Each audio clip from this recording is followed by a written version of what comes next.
Alright, good morning everyone, your accounting tutor here. So today we are going to learn how to post journal entries if a company issues new shares, okay? So as usual, I'll show you an example on how to post a journal entry step by step, okay? So let's first look at the facts. So the company issued 200,000 shares at the price of 70p per share, okay? And no entries have been made in the book for this share issue. And also, I give you the ordinary share price, which is 50p per share, okay? So because we know the face value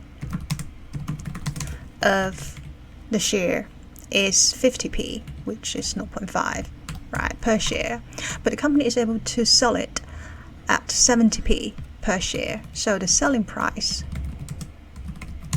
is 0.7, right? So you can see the difference is 20p, right? So we call this difference a premium. So what does a premium mean? Premium basically means somebody is willing to pay a bit more to buy your shares, right? So let's give you another example. Let's say you're accounting tutor business. I'm going to raise money by issuing shares, right? So the face value of my stock is 100, right?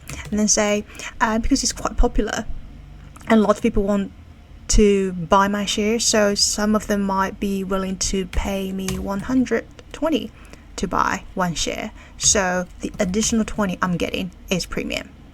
Does that make sense? And then you need to park 100 and the additional 20 in different accounts on your book. Okay, so the journal entry will be because I'm issuing shares and the investor is giving me money. So that's cash inflow, cash coming in, right? Cash goes up.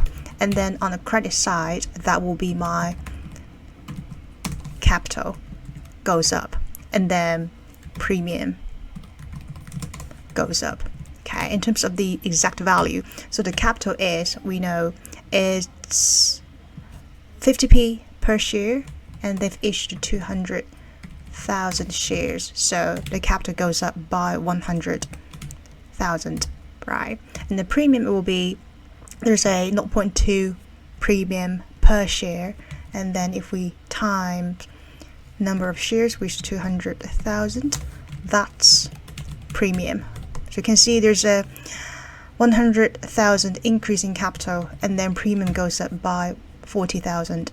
And then on the debit side, so how much cash we're getting in total. So we know selling price per share is 70p, and we are issuing 200,000 shares. So in total, in cash, we're getting 140,000. So cash goes up by 140,000, capital goes up by 100,000, premium goes up by 40,000. So you can see the debit and the credit side, they're not balanced, right? Okay, so this is a journal entry for share issuance.